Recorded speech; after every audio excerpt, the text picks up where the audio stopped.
I'm Chris Farrell from the All Things Good and Nerdy podcast, a wacky weekend morning show, part of the GonnaGeek network, just like the show you're checking out right now. Shows on the network are individually owned, and the opinions expressed may not reflect others. Find other awesome geeky shows over at GonnaGeekNetwork.com. Welcome to episode 249 of Better Podcasting. On this show, we do our best Jamie and Adam impressions as we bust some myths. In this week's Better Podcasting download, we talk about a Rodecaster Pro firmware update, or is it a Rode Procaster firmware update? And finally, in this week's Better Podback, we have a listener who continues the search for podcast competitions and awards. Lauren, start the show now. Welcome to Better Podcasting. With a combined history of over 1,000 episodes, and starting as early as 2008, we are hobby podcasters through and through, just like you. That's why we are different. We minimize the money talk so that you can focus on building a better podcast. Here are the hosts for the show, Stephen Jondrew and Stargate Pioneer.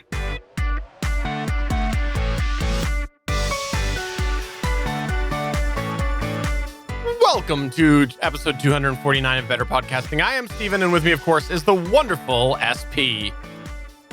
You know, one of the great things I like about our intro voiceover is the fact that I podcast with the professional voiceover talent that she is. It's Lauren from Legends of S.H.I.E.L.D., and it's really great hearing her voice because usually at this time I'm editing an episode of Legends of S.H.I.E.L.D., so I'm hearing a lot of Lauren usually on Tuesdays within Better Podcasting and editing Legends of S.H.I.E.L.D. It's just a great Lauren party here for me.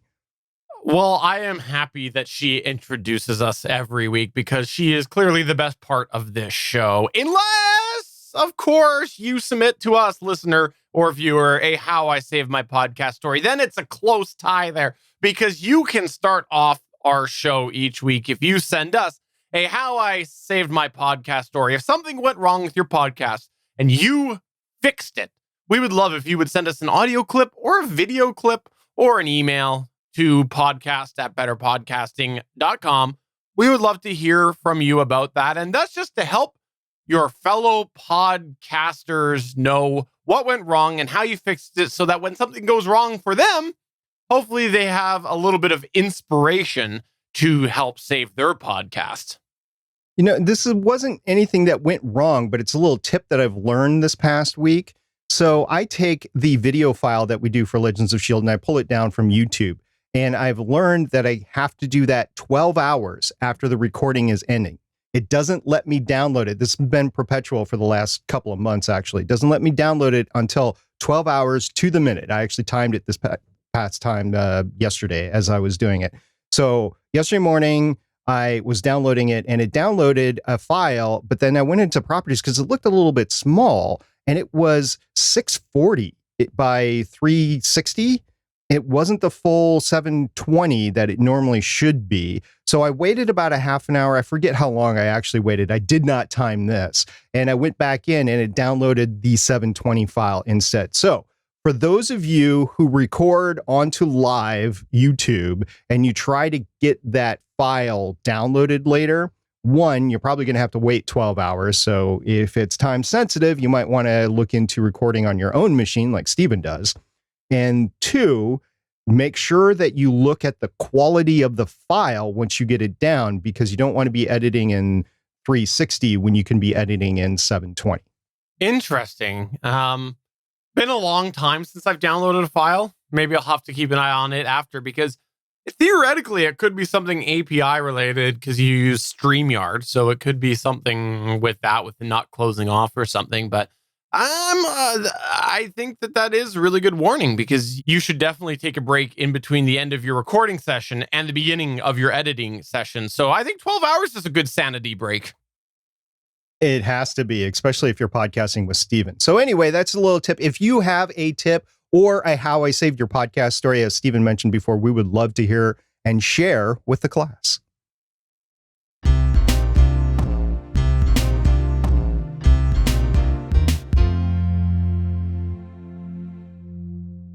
We we make it no secret that at Better Podcasting, we try to look at podcasting advice from the lens of the hobby podcaster. This is because we think that in the world of podcast creation, there is a lot of advice that is tailored towards individuals or companies who are just trying to make money on podcasting.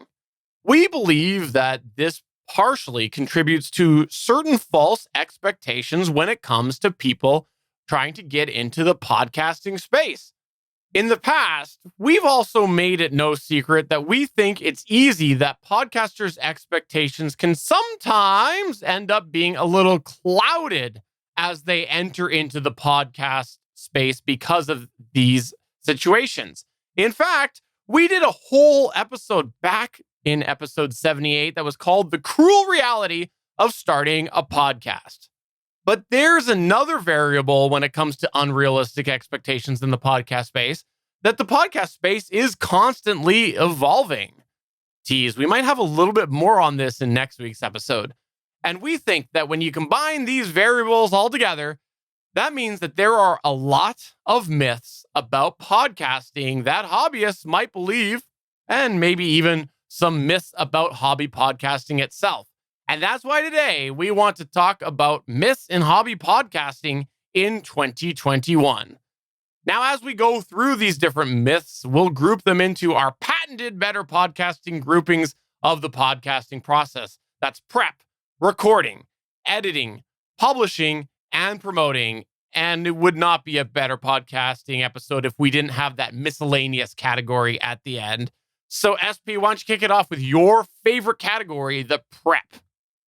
All right. It seems like we've been doing a lot of this lately, but we're going to go way back to our first episode and talk about the topic. Yeah, the myth here is that you have to have a unique topic to be successful for your podcast. Now, back in the day, this was a piece of advice that you heard regularly in the space. You had to be unique to get listeners. But with the podcasting space continuing to grow, now at least 2 million podcasts available and counting, and also becoming incredibly accessible for people to start podcasting, it's really difficult to find a totally unique topic anymore. So in today's world, we think it's unrealistic to think that the main topic of your podcast is completely original. Now, we're not saying that you can rip off people straight up and copy their topics and formats and their shows, but what we're saying is that the odds are that there's an element of the focal subject matter that are shared with other podcasters already. We think that if you try to find a completely unique topic, you'll find yourself in a vicious cycle of development procrastination, and you're never going to launch. So this is something that we're going to do for the rest of the episode. We're going to talk about a myth, and then we're going to talk about the elements of truth behind the myth. So here's some elements of truth of this myth, which is you have to have a unique topic to be successful. First, while you have to accept that you may not have a unique focal topic, you should consider what your show is going to uniquely offer. Every show needs to have something that makes it stand out, and you need to find out what that is. Some examples of this include your unique personality or analysis. 2 different shows can discuss the same material and come out with 2 different results. Matter of fact, it might be more than 2. But recently, I became aware of another Canadian-based podcast called The Tower of Babel, and Babel is spelled B-A-B-B-L-E.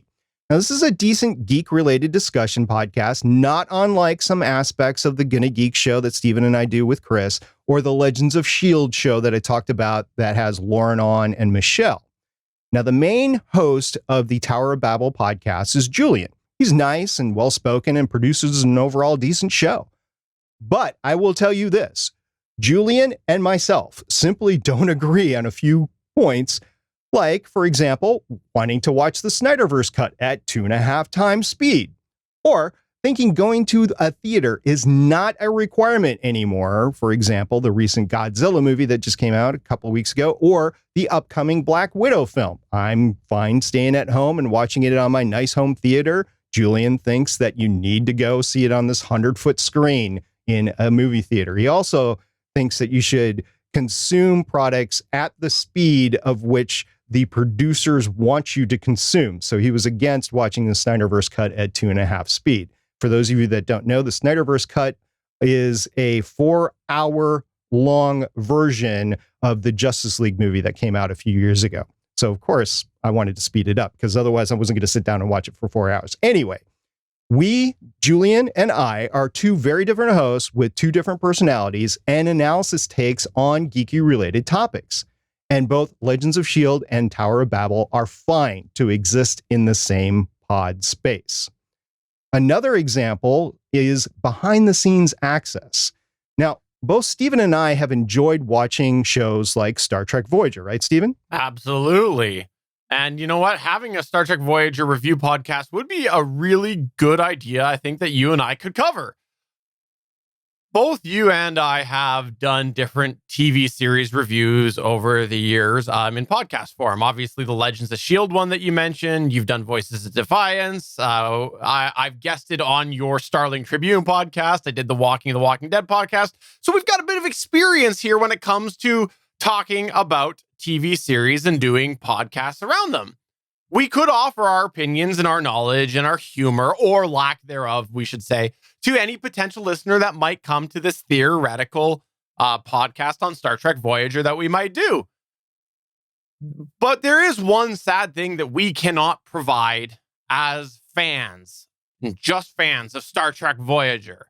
It's that we can't provide behind-the-scenes insights. And the reason we use this example about Star Trek Voyager is because there are industry insiders that do run podcasts on subject matter. And in this case, if you're into Star Trek Voyager, there's actually a podcast called The Delta Flyers, which is hosted by a couple of the stars of Star Trek Voyager that do give that inside information. So really, it's an example about how there could be two different podcasts that have a similar topic, but offer different points of view. In the case of the Delta Flyers, they're going to have that inside perspective as opposed to SP&I, which would just have that fan perspective. There's infinite ways that you can stand out on the same topic as other podcasts. And the key is to find one of those ways that work for you and execute on it. You're a creative person. You can make that work. Don't get fixated with trying to find that absolute unique topic. It's probably not going to happen. Now, this next myth is another prep myth, and it's one that I think sadly continues to get firmer and firmer. You could just wing it and improv your entire show. So in case you're not already a celebrity or a known social influencer, very few potential listeners are going to press play on your show just to hear you ramble for X amount of minutes, wherever you record each episode. Instead, there will probably be a certain amount of, actual preparing that you're going to need to do before you record an episode. You might need to do some research and organize it prior to recording, and you might want to reduce your post-production editing time and actually outline the subject that you want to talk about. So there are some things that kind of bust this myth of just winging it and improve your entire show. Now, there's some elements of truth in this. Now, on this one, our element of truth is limited, but it is an important one. You have to have to podcast in order to develop your podcasting skills. Now, a podcaster that spends all their time in a vicious cycle of preparing their show, but does never record, will never refine their podcasting skills compared to a podcaster that wings it with little prep.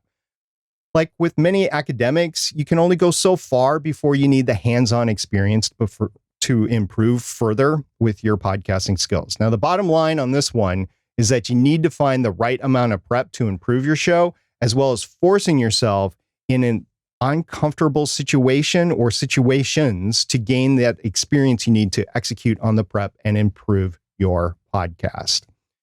So now we're done with the preparing part of the show. We're going to move on to the recording category. And the first myth I'll let Stephen take is you need to have expensive hardware to sound good.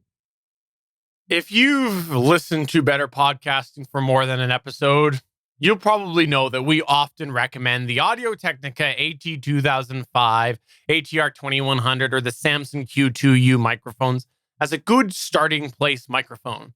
And the reason that we recommend this is because we think that it's a relatively inexpensive product that can make you sound quite listenable to your listeners. And that's the key goal when it comes to your podcast, is you want to start with audio that is listenable. You want your audience to hear your podcast and not be distracted by poor audio quality. And we think that that's the focal point that you should have when you start out podcasting. Not looking for the greatest of the great, not looking for the best audio quality ever. You want to have listenable audio quality. And so with this here, we would say the elements of truth that comes to this myth is that the reality is that in general, if you do invest in better quality audio, you can often improve your sound. An RE320 usually does sound better than an ATR 2100.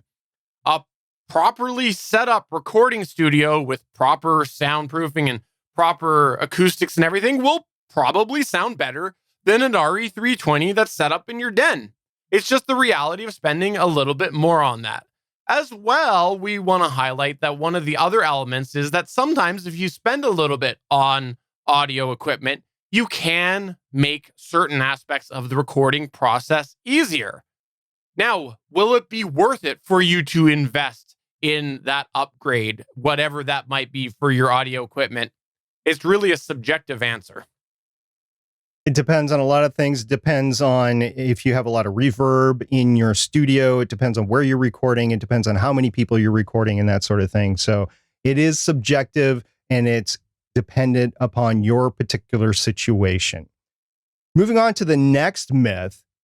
If I prep my show well, recording's just going to be easy. We've made it no secret that we think that you should spend time prepping your show. I just talked about it. It's an important part of podcasting. But now, no matter how much you prep, it doesn't guarantee an easy recording session. There are a variety of things that can make the process difficult. It might be a technical issue, like losing a section of recording. That's happened to me before. Or maybe you're just having an off day and every few sentences you say a mistake and you just stumble over a word, or you say the complete wrong thing and you have to go back and reset. No matter what the reason, things can take an unpredictable turn during recording when you least expect it, and prepping won't guarantee that they don't. Give you some examples from Legends of S.H.I.E.L.D. just off the top of my head.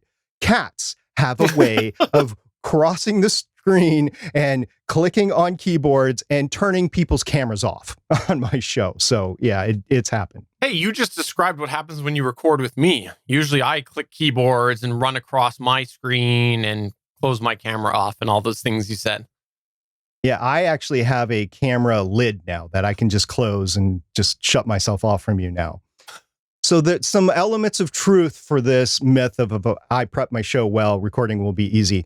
While prep can't guarantee it makes it an easy process, it can make the recording process easier. For example, doing good prep on your episode can help reduce the amount of times that you have to stumble filled recording sessions, and you actually know what you're about to say, or what you should say at least. So if you have to reset yourself, at least you're resetting yourself to something you know you're going to say next. Stephen, why don't you talk about another recording myth? Yeah, the next one that we've got is that you need to conform to a certain delivery style. Unfortunately, this is something that we see happen far too often. Whether it's someone trying to be like Joe Rogan or a group of hosts trying to emulate NPR, sometimes when hobby podcasters first get behind their mic, they think they have to act like a certain personality. Here's why we disagree with this. We think that when you have a podcast, you need to be authentic on that podcast. And being authentic comes with a bunch of benefits to you as a hobby podcaster, which includes making your podcast more enjoyable. Whether that's giving your real opinion on a talking head podcast or telling a story that you really truly enjoy telling on a storytelling podcast, being authentic can make that process of podcasting a lot more enjoyable for you. And this goes with your delivery of your podcast as well. If you try to be someone else or deliver like someone else, you will probably find yourself exhausted sooner as you continue to try to emulate this each week. Now, what's the element of truth behind this? Well, with that said, the element of truth is that there are different occasions where it might be best to mold or craft your delivery to a certain image. For example, if you start off right off the bat with 100-mile-per-hour high energy, well, that might be a little bit much for an audience coming into it, and trying to sustain that through the entire episode is going to be really hard to do. And maybe you're dealing with a sensitive subject. Well, you might find that it's important to act overly sensitive and really deliver that information in an overly sensitive tone, because sometimes your normal sensitivity won't translate to the listener, and you don't want to come off sounding like you're being insensitive. So there's different occasions where you might want to mold yourself. And yes, this is me confessing right now, right here, right now, that me, the high energy guy that I am, is truly me. Stephen, how does that make you feel? That seems like a good topic for a future episode of the Better Podcasting live chat. Check it out at betterpodcasting.com. We're going to move on from the recording part, and we're going to talk about the editing part now. The myth here, the first myth that we're going to talk about with editing is your show needs to be meticulously edited before you release it. Now, we make it no secret here on Better Podcasting. We think it's beneficial to edit your podcast, but sometimes people can become obsessive when they first start editing. It causes delays and can ruin the fun of podcasting. For many podcasts, every sentence doesn't need to be 100% perfect. Now, some elements of truth here include there's a balance to be found between over-editing and not editing enough. Editing your podcast can help it make it more listenable for your audience. Also, timeliness is also important, as is your sanity. So if you're over-editing, your sanity is going to go out the window and it's not going to be fun for you anymore. So yes, your show needs to be meticulously edited before you release it is a myth, but probably need a little editing as you go along. Now, talking about editing, Stephen, what is a editing DAW that keeps on coming up? It's weird. This next one just seems to have become what the norm is when people think about getting into editing. And the myth is that Audacity is the podcast editing software that you should start with as you start podcasting. A lot of podcasters do use Audacity as their editing software because it's free, and it's just ended up being that there's a lot of information on it because a lot of people are now using it. However, it's not always the best place that all podcasters should start on. While a lot of people do start with Audacity and treat it somewhere to grow from, it actually does have a lot of downsides when you look at it objectively. There are some relatively inexpensive alternatives available that offer a lot more in it. For example, Reaper.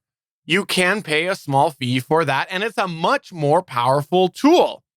And while they can be a lot more complicated, you sometimes can save a ton of time by overcoming that challenge of learning that complicated software upfront during that initial learning.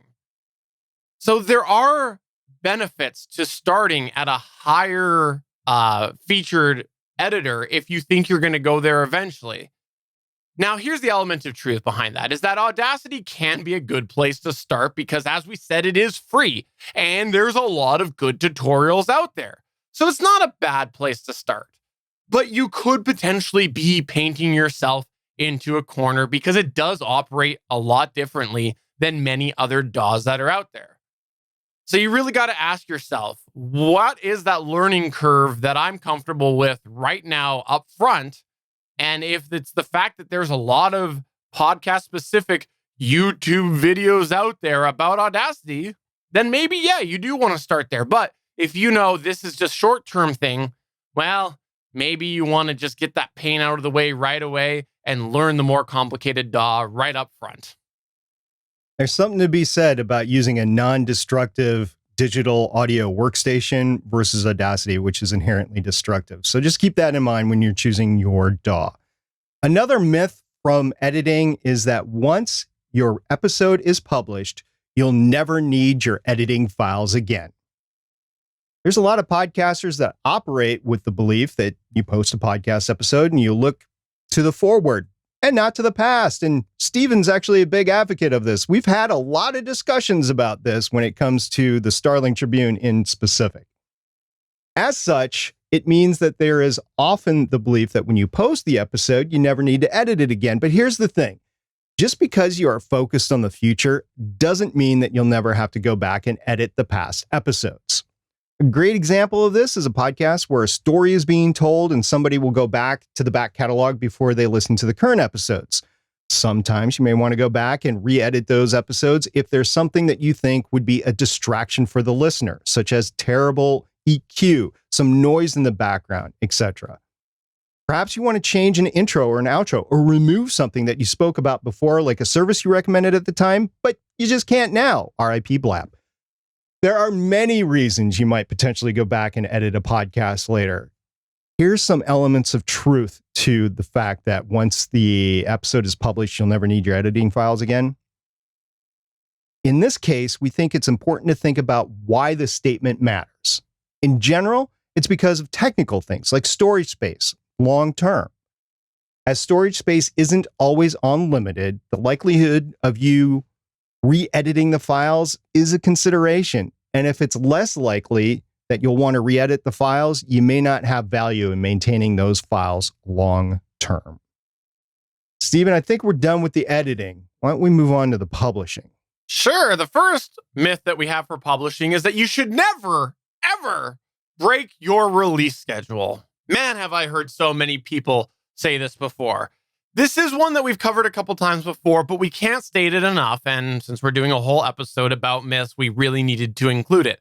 And this myth often does come up because there have been a lot of people who have seen results from creating a consistent release schedule over the years. As such, it's often been stated that you need to always release an episode according to the schedule that you determine for your podcast.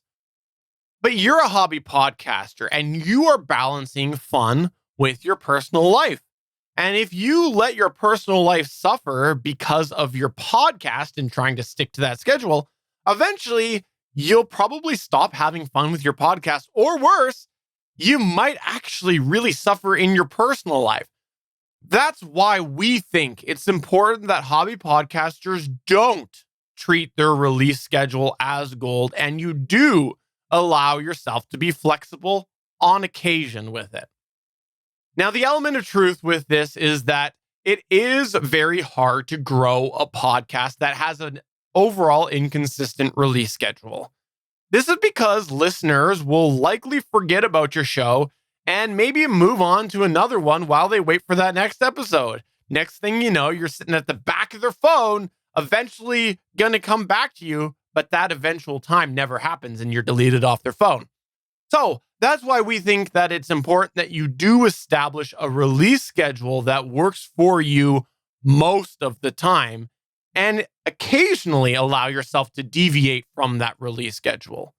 For example, if you're going on a vacation, if you can't stack up an episode, allow yourself to take a week off and communicate it to your listeners. Or if something comes up in your personal life and it gets in the way, allow yourself to be a day or two late while you sort out those things. Not like that just happened on the last episode of Better Podcasting live chat or anything.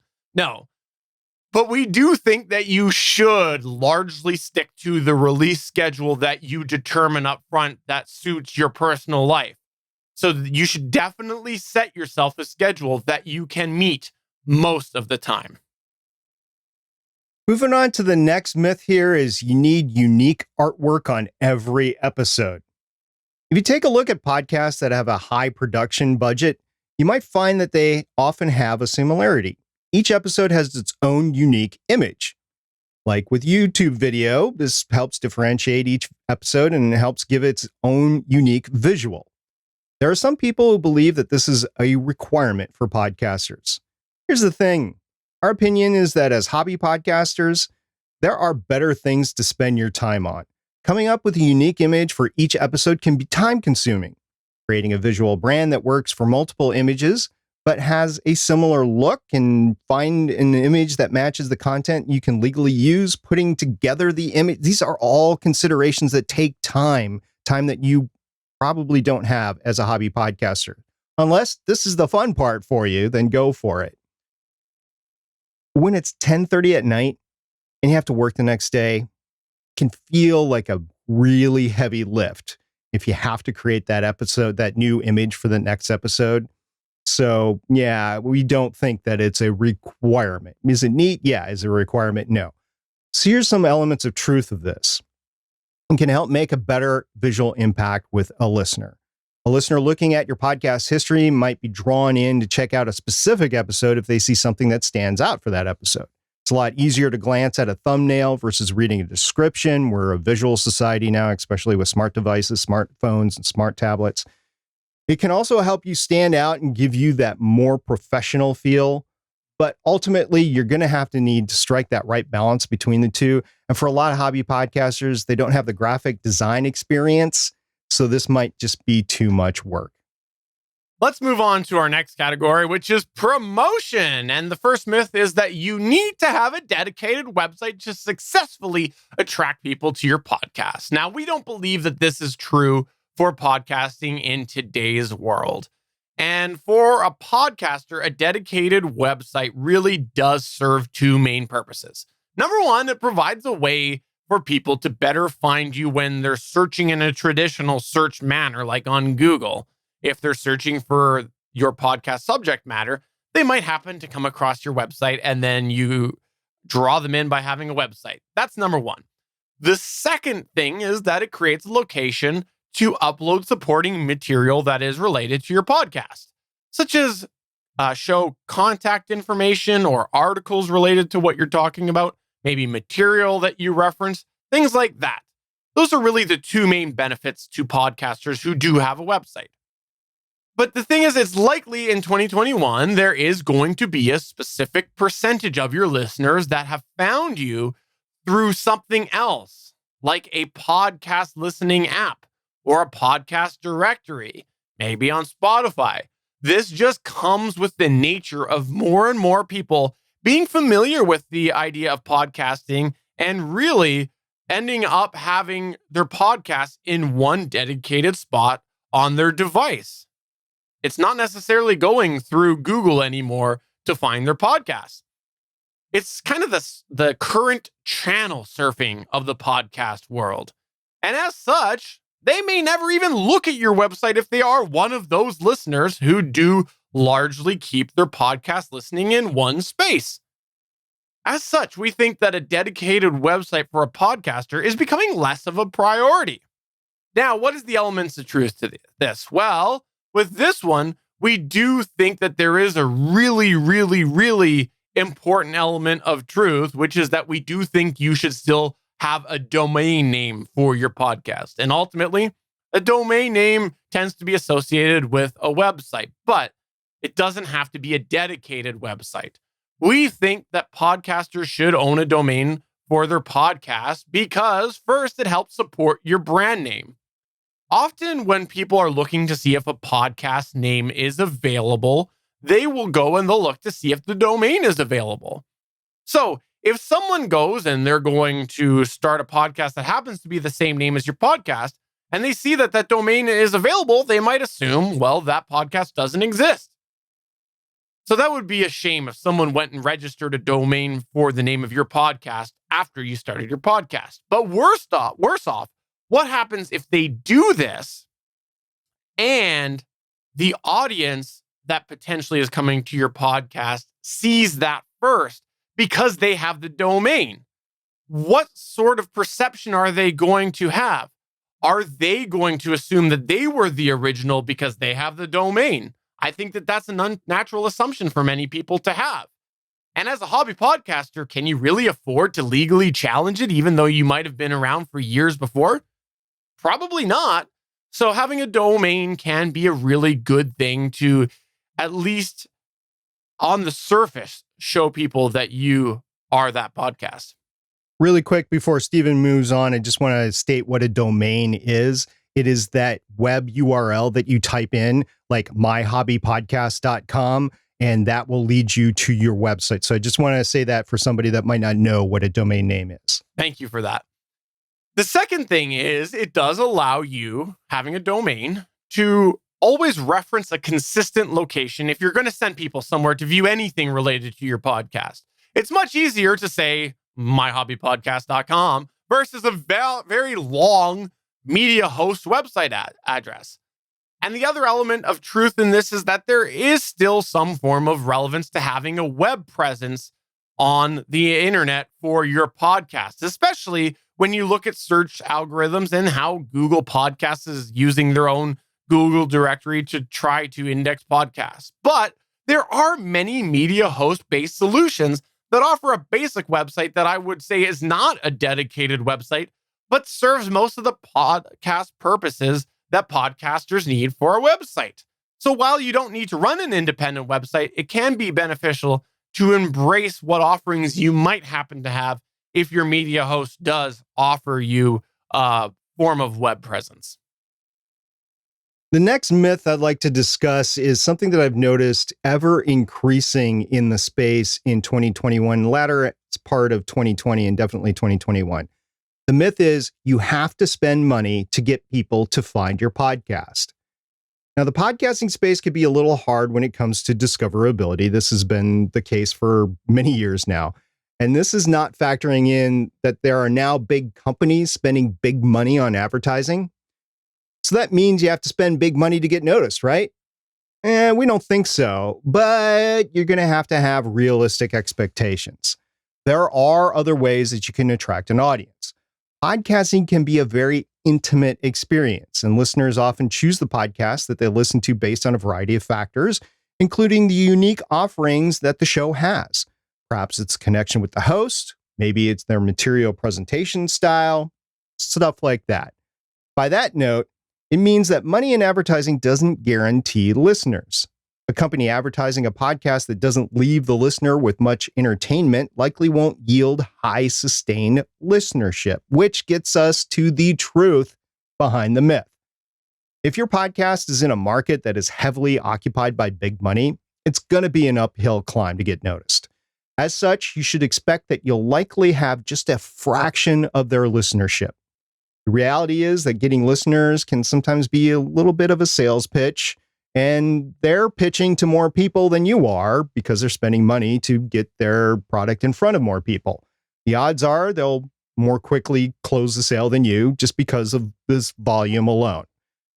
So you definitely still can carve out your own audience, but it's unlikely that you'll be able to match their audience size, at least not in the same time frame that they will. It's not impossible, though, and we spent some time a couple episodes ago talking specifically about promoting your show in 2021 as a hobby podcaster versus the big corporations out there.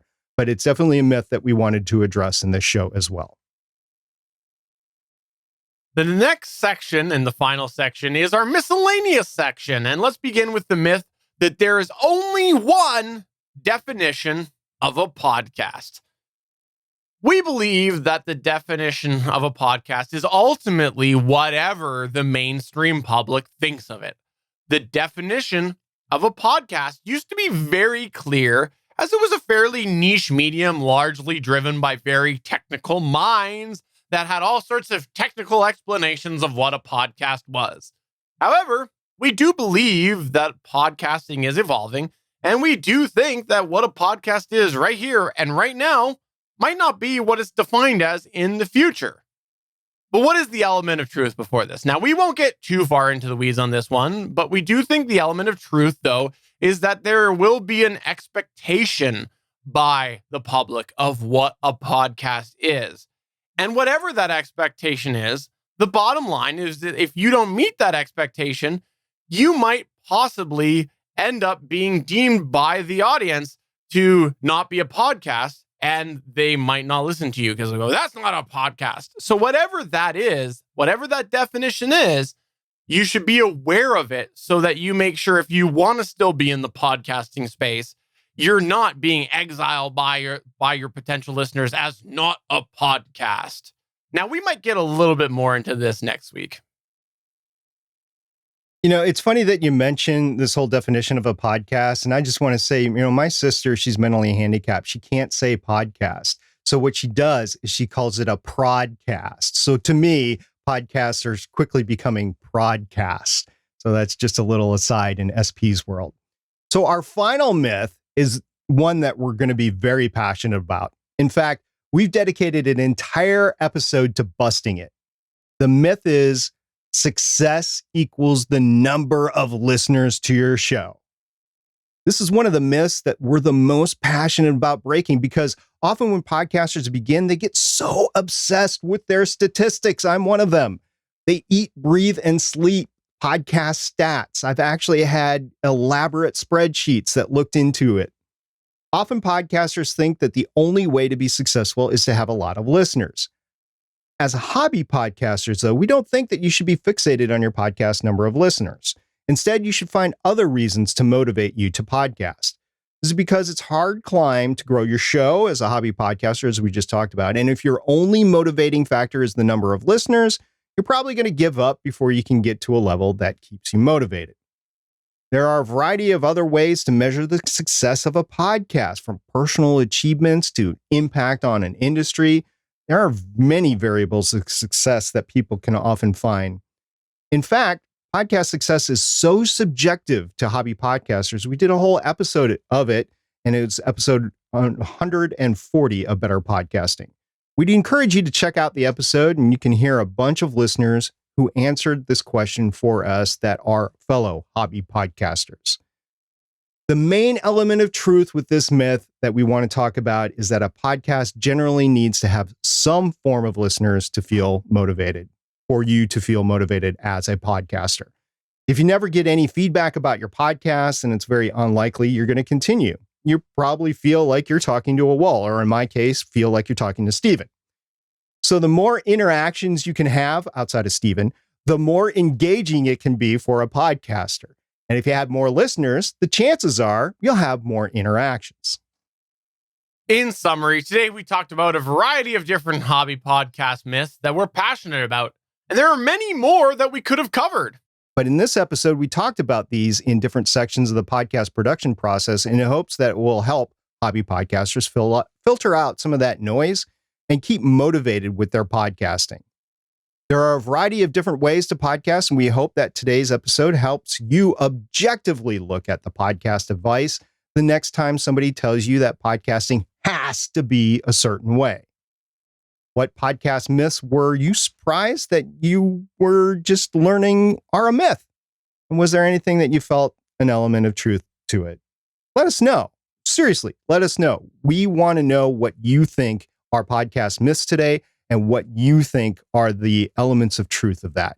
You can get those to us on our Twitter @BetterPod, but more importantly, you can send us a clip to our email at podcast@betterpodcasting.com, or come on and join a discussion about podcast myths on our Discord server at betterpodcasting.com/Discord.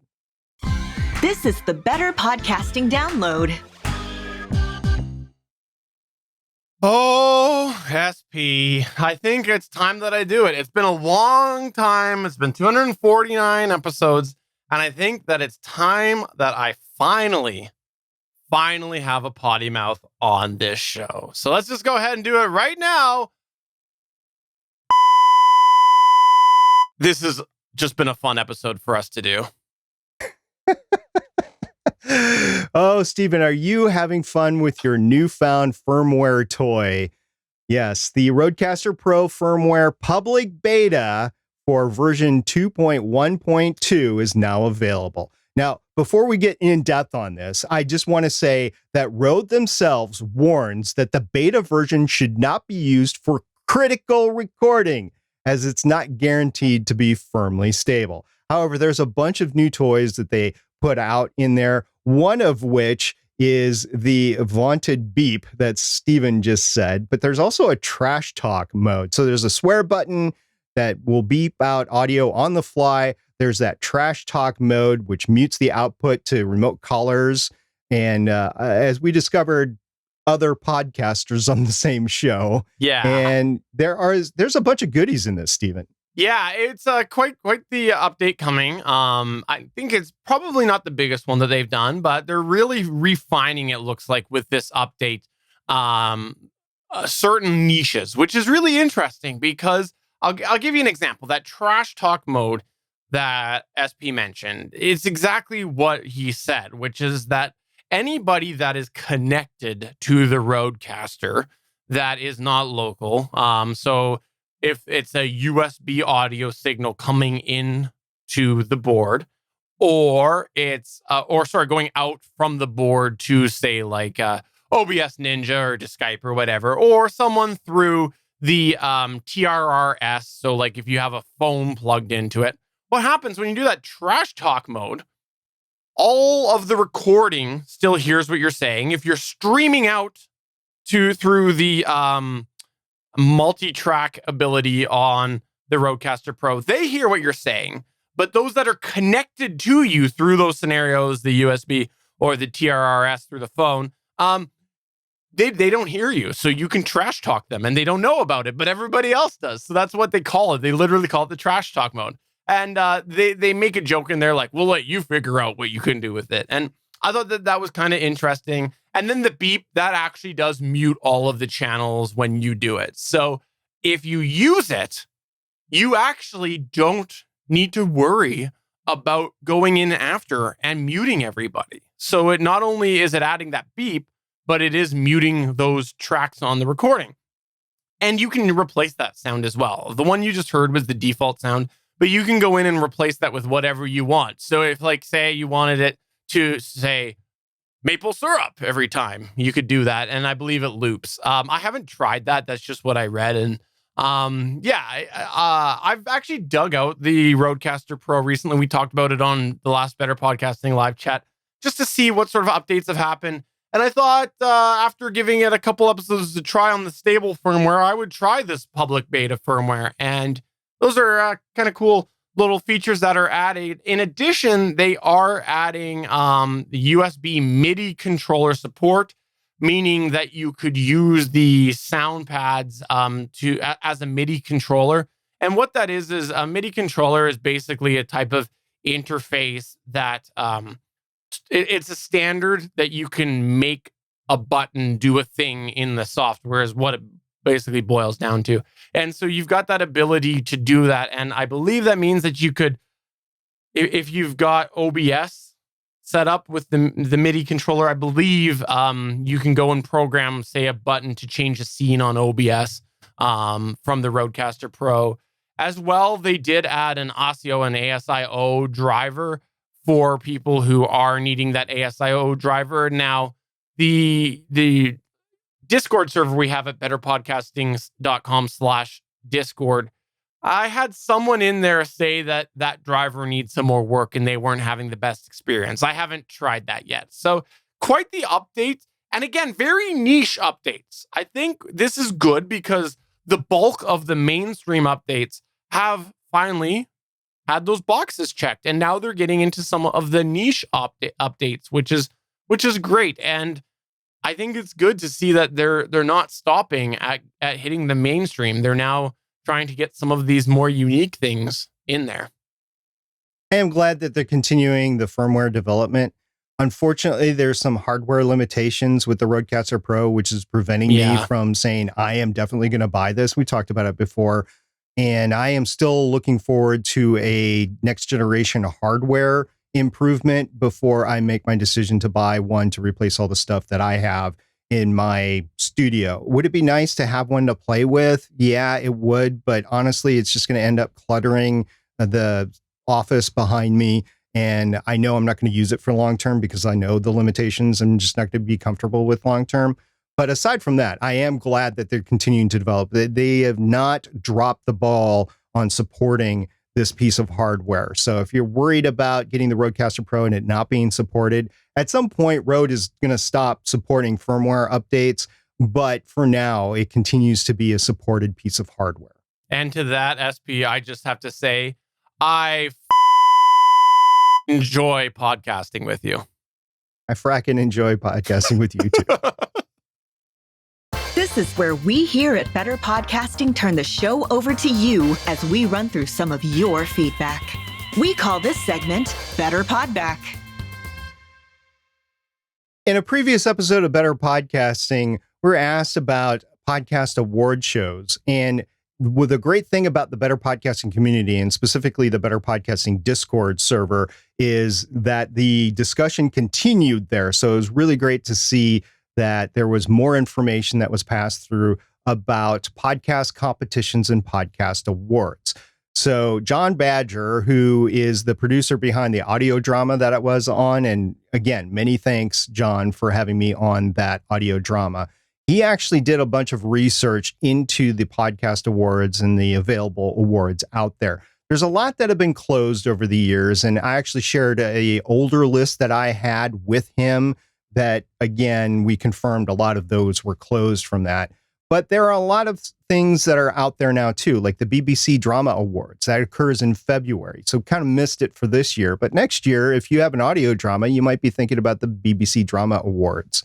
And there's just a bunch of awards. We're going to have it in the show notes. I'm not going to go through all of them.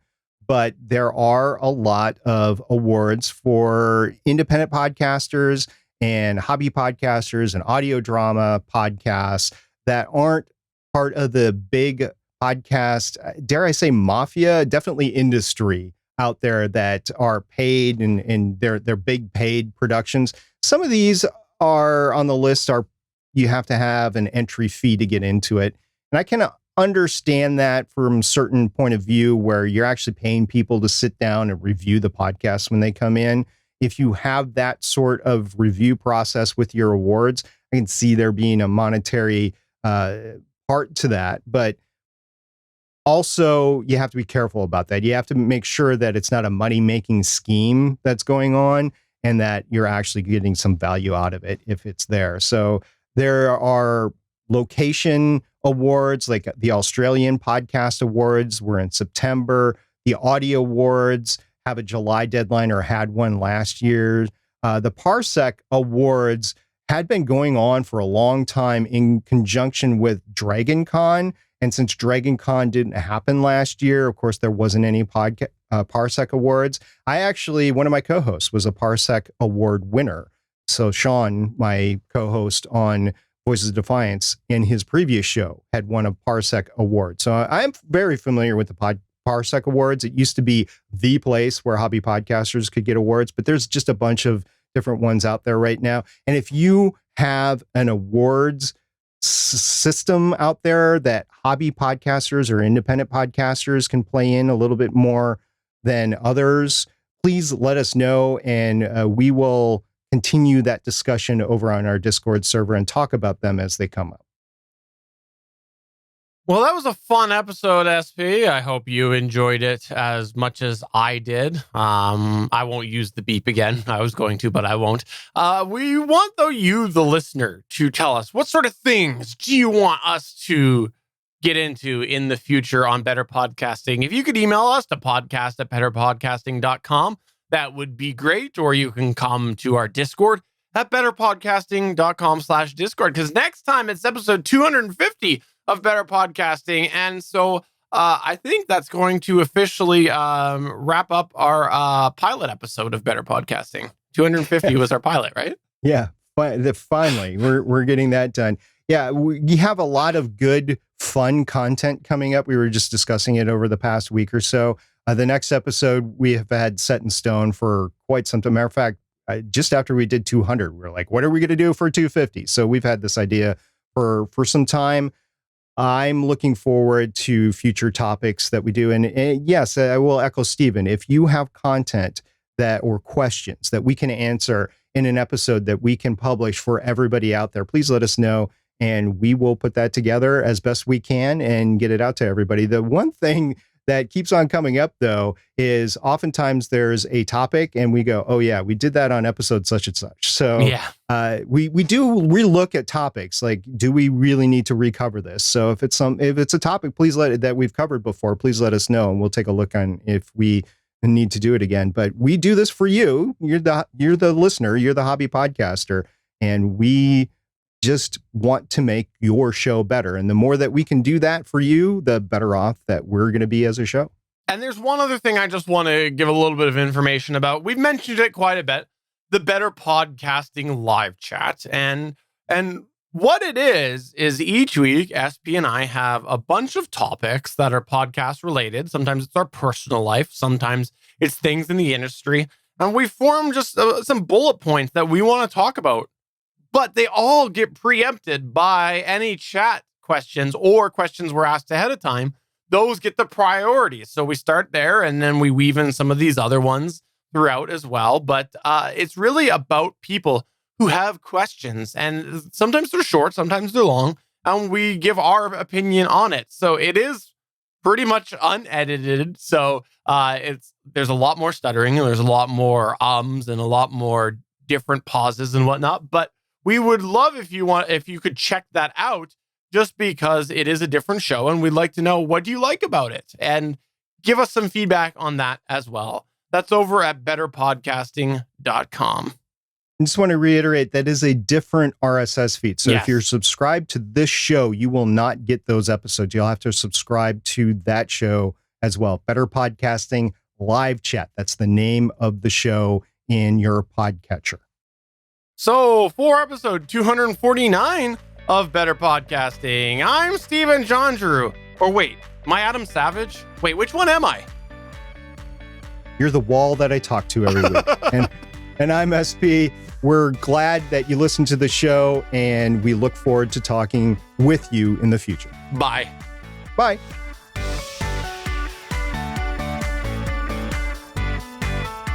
Thanks for checking out another episode of Better Podcasting. You can find the full back catalog of Better Podcasting at betterpodcasting.com. If you're into geeky podcasts, please check out the other podcasts on the GonnaGeek Network at GonnaGeekNetwork.com. This show was produced and edited by Stephen Jondrew of GonnaGeek Productions. Voice work was done by L.W. Salinas. Thanks again for listening or watching, and we hope to see you again next week.